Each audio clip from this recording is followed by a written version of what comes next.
Procesos en la capacidad de la lectoescritura, ¿ya? Yo siempre, bueno, en los PowerPoint voy destacando frases, porque en el fondo son las frases que necesito que uno retenga y que analice.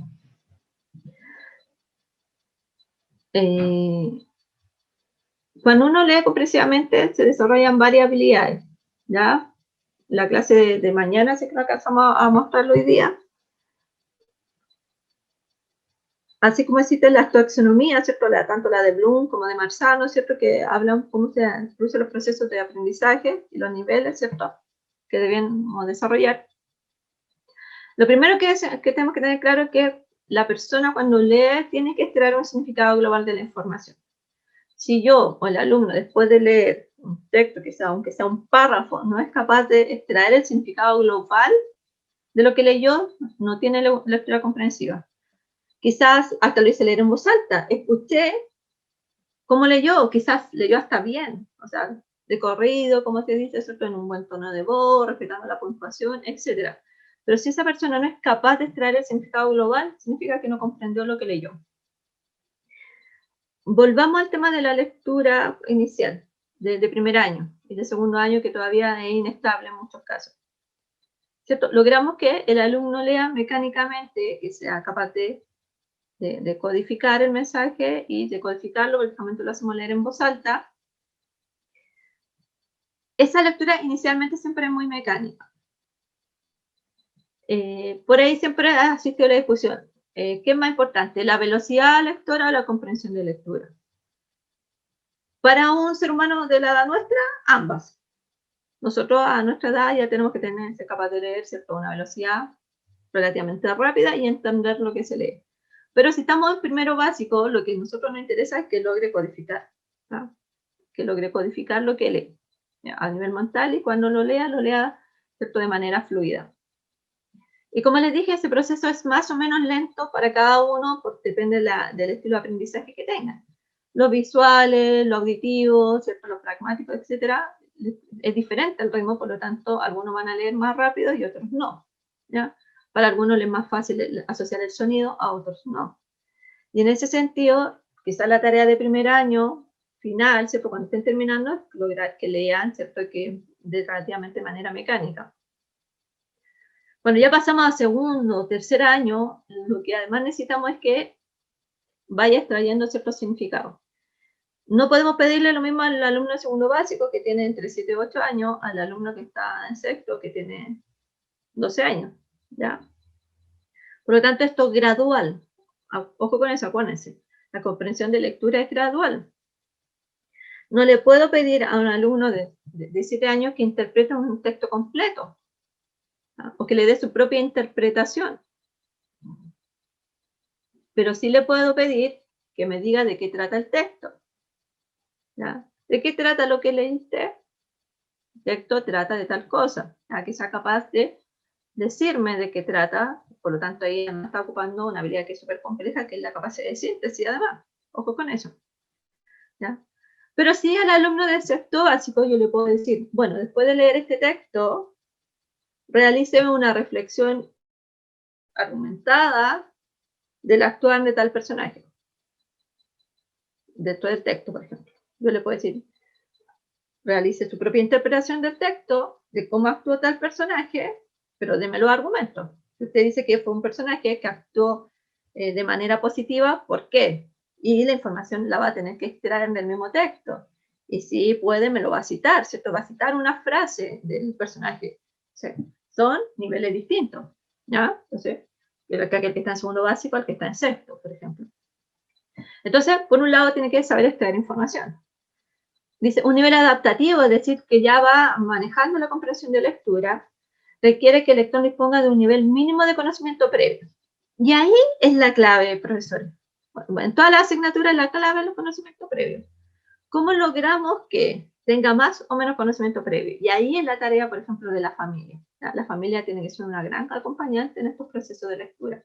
Estoy pensando en el conocimiento previo no necesariamente de ciencia, de literatura, de filosofía elevada. Estoy pensando en los pequeñitos, ¿cierto? Pero sí, por ejemplo, si les voy a hacer leer un texto relacionado con el campo, lo más seguro es que hay conocimiento previo ahí, ¿ya? Con lo rural. ¿ya? Con la naturaleza, con la vida, ¿cierto?, de la naturaleza, ¿ya? Con el clima, por ejemplo, con la realidad histórica quizás de mi zona. Y en ese sentido, yo sí puedo ir rescatando conocimiento previo que no es intelectual, que no es académico, pero que ya está en el ser humano. ¿Ya? Entonces, es súper importante que ustedes vayan rescatando esas experiencias culturales y sociales de su comunidad, porque ese es conocimiento previo para el estudiante, sobre todo para los más pequeñitos. Se supone que para los más grandes el conocimiento previo es toda su vivencia social y cultural, más todo lo que aprendió en la escuela. Pero eso no se lo puedo pedir al alumno de primero básico, ni al de segundo básico.